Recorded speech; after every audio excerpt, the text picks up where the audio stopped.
Hey, Tiana here from Mind Body Movement Center. This is a practice to help open up your chest, your shoulders. If you are someone who's experiencing forearm pain, so either lateral or medial, so outer or inner, epicondylitis, which is a misnomer, or epicondylopathy, and yes, so this is to help open up your shoulders, to keep you more flexible. Oftentimes it's because we're doing everything forward, or if you're a kite surfer, everything is forward, or you're really tugging with that one arm and not using upper back muscles. That's another program that I created down below, check it out. But this one, let's get started. So you're gonna curl the thumbs in and the fingertips over that, and we're just gonna start to circle. And you're gonna circle out, and you're gonna circle up. If there's any discomfort here in the forearms, just go to a lesser range or modify it so that you're not moving into that point of pain. Come back across. All right, give it a shake. We're gonna press those palms now forward, so you're bending at the wrist. And then curl the thumbs in, curl the fingers in, pull the palms down, and then pull those shoulders back, open up the shoulders. Don't thrust the head forward. 2 more. Inhale, close down, exhale, pull back. Last one. All right, and release, give it a wiggle. We're gonna take that right hand to your side. I'm sitting on my knees, you don't need to be. You could be sitting cross-legged or in a chair, you could be standing. Your right hand's gonna come down by your side, elbow tucks in. Slide that left arm up and over. Cradle the head, so light cradle of the head with the hand. And then start to open up your left elbow towards the sky, maybe gazing towards the diagonal of the room. Send your left sit bone down as you're pushing the floor away with that opposite side. Last breath in from hip to armpit. Exhale, we rise back up, release. Take the left hand down, let's switch sides. Drop the shoulder out of the ear, elbow close to the side, sweep that right arm up and over. Good, shoulders out of the ears, cradle the head. You're opening up that elbow out to the side, both shoulders releasing from the ears, and maybe gazing towards the diagonal of the room. You're gonna send your right sit bone down as you breathe into the upside body from hip to armpit. Good, we're back up to center and release. Give it a little shoulder roll, neck roll. Great. Let's meet me on your hands and knees. So we're gonna start with those palms facing down to the floor, fingertips facing you. Spread the fingers out to the best of their ability. That includes the thumb. You can pivot the hands so that the fingertips are a little bit more facing outward if that feels better. Please don't force anything. Again, you're trying to bring nourishment to your body and not forcing it into something that feels unnatural. Of course, I say that with a laugh. It's not natural really to do this. You're gonna start to send your hips back, but it is a great stretch. And you can do this on your table, counter, excuse me. So you can rock a bit side to side, and I do say that very slowly, rock side to side versus just, you know, shifting side to side, because you're gonna miss the little intricate movements and the nice little spots that maybe you wanna land and hold. If you go too quickly, you're gonna miss it. All right, I'm gonna come back to center. We're gonna slowly start to peel the palms away from the floor. Fingers stay grounded. So the thumb leaves, base of the palms, the middle knuckle space lands, and then you'll start to lift that away, fingers stay, and start to peel that away. All right, give those wrists a little shake out or a little roll around. Meet me in, knees open, feet together. I call this puppy dog pose. So your butt never quite lands to your heels. Palms are going to be facing towards each other with the thumbs in the up position. They don't have to be hitchhiking up, but just towards the up. Reach your pinky sides forward and then try to draw the shoulders down and back. Your head might land on the ground, it might not. If it's really high, you might want to put a yoga block there or a pillow. So my hips are sliding back, but my pinkies are still reaching forward. Great, maybe one more breath. Breathe in, let the belly expand. Exhale fully. All right, you're gonna land with your elbows down. You can bring your knees in a little closer. You could have two yoga blocks here. I don't have my yoga blocks handy right at the moment, but you could plant them there with your elbows on those or plant them to the floor. Bring your palms together and start to slip your hips back towards your heels. This is why the yoga blocks are nice. They get you a little bit more height and a little bit more space to move. Palms are going to start to come back towards, so your thumbs are towards the back of your head. Your elbows are reaching forward, but your hips are sliding back. If you're tight there, you might feel some sensation of pull in the backs of the arms, your triceps. You're breathing here.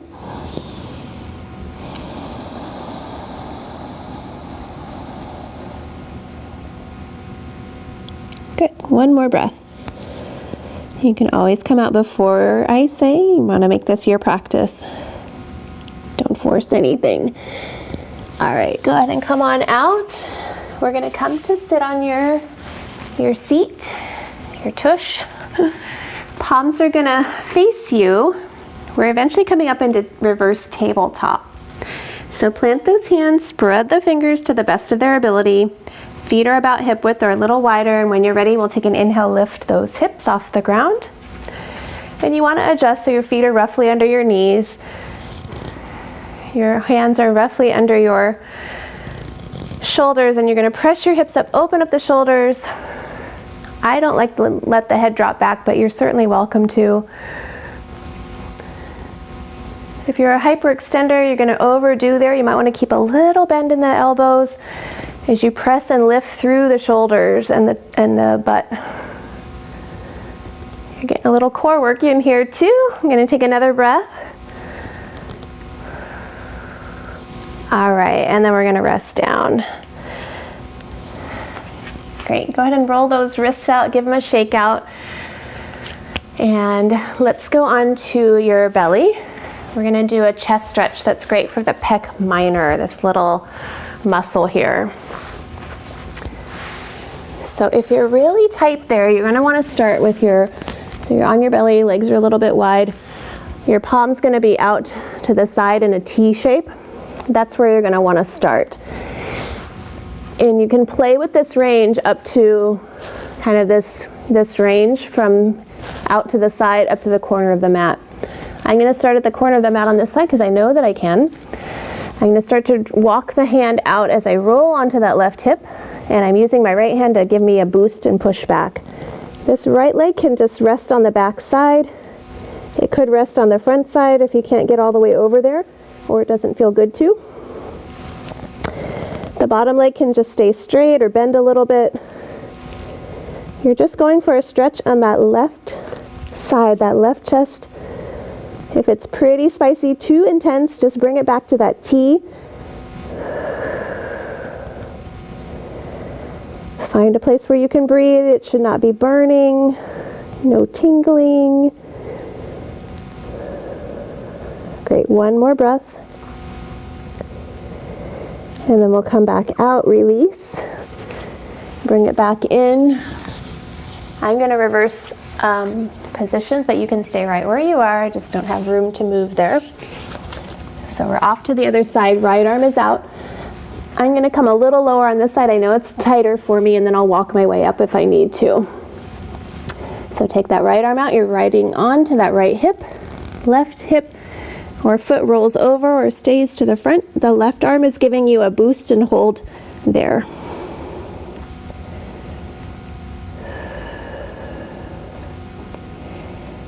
And then you're breathing. You can certainly do this with this leg just resting on the top. That might be enough.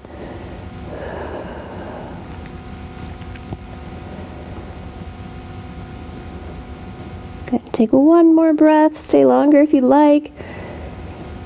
Love this one.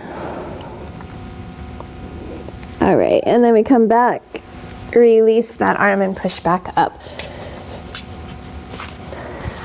All right, the next two involve some props, so a physio ball, which you could absolutely use, a table, a couch, doesn't have to be a ball, and then the final, or a couple final ones will be with the foam roller. So on your knees, you're going to walk that ball out, or just place your hands on a table and walk your body back. You're going to let your arms drape down, let your head drape down.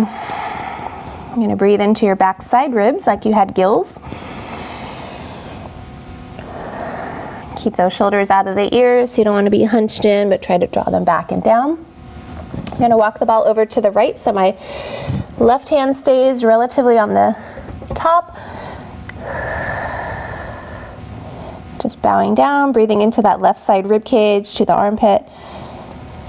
We're back through center. You're going to walk it over to the other side, same thing. Good, and then we're back to center. Take one breath there. Might notice you're a little bit lower than when you started. And then we're back up. All right. If you have a foam roller, let's go to that now. If you don't stress about it. You could make a towel roll, or like a beach towel roll, and lay your body on that to get some similar motion. So you're going to be vertical on it. Your tailbone, or not your tailbone, but your butt is on it and your head is on it. Great. All right, feet are bent a little bit wider. We're going to start in prayer position. Go through some foam roller angels. So take a rise up, inhale. You want your back to stay flat, so don't let it arch. And then you're going to sweep around. Exhale, come back to prayer. Take an inhale to rise. Exhale to sweep around. Fingers draping the floor. Last one.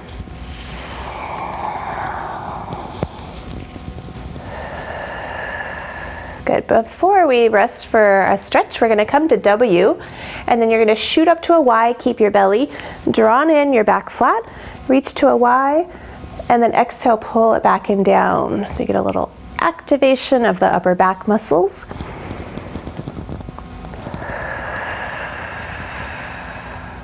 Last one.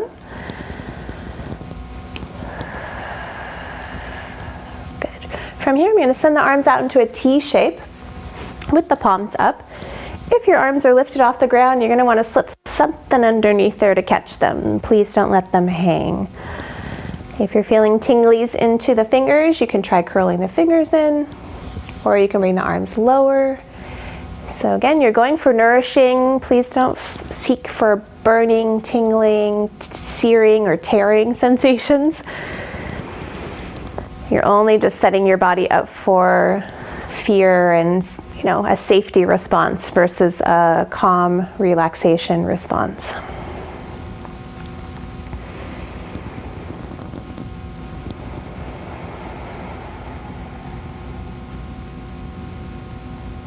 Okay, we'll take another breath in and out.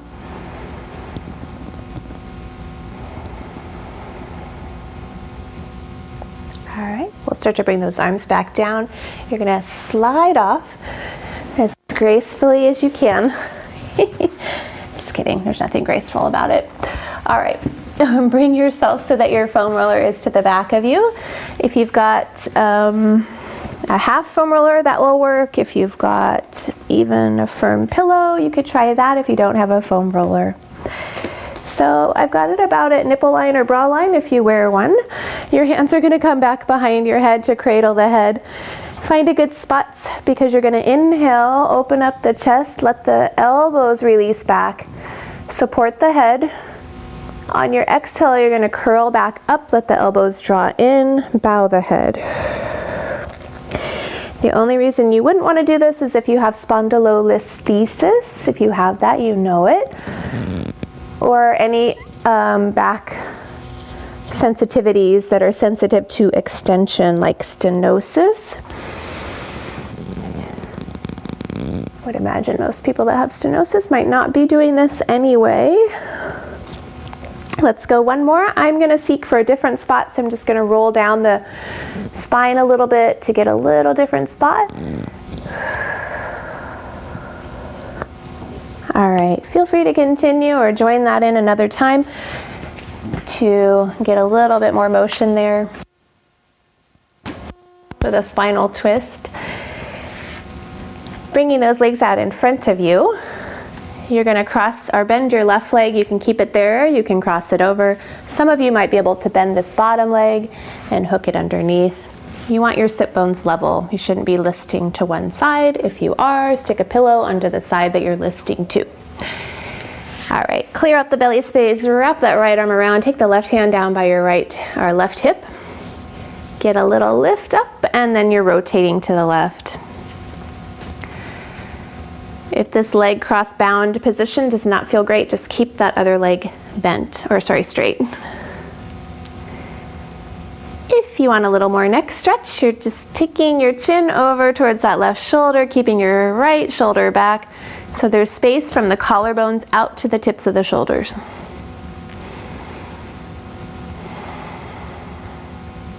Good. Slowly take your gaze to the right, so over the right shoulder, keeping your left shoulder back. Just enough, don't force these, especially with the neck. Backside ribs expand, let your gills breathe. And then we'll bring it back to center. We're going to reverse it, so uncross. Bend your right knee, and either you're keeping it there, you're doing the crossover with the leg straight, or you're taking the bind.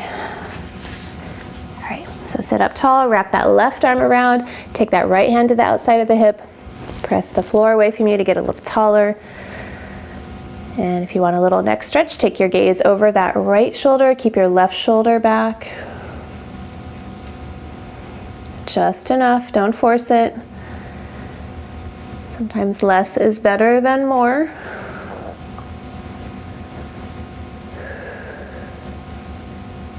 Good, last breath here. Now let's keep the body there, but take the gaze over now the left shoulder, keep the right shoulder back. And you're going to find breath into the backside ribs. Breathe into your gills if you had them. All right, we reverse it back to center. Let's uncross the legs, bring them out in front. Give yourself a little shin hug. You're going to breathe into the backside ribs, bow the head. Full breath in and out. All right, that's your full body upper chest spinal mobility so that you can save your forearms.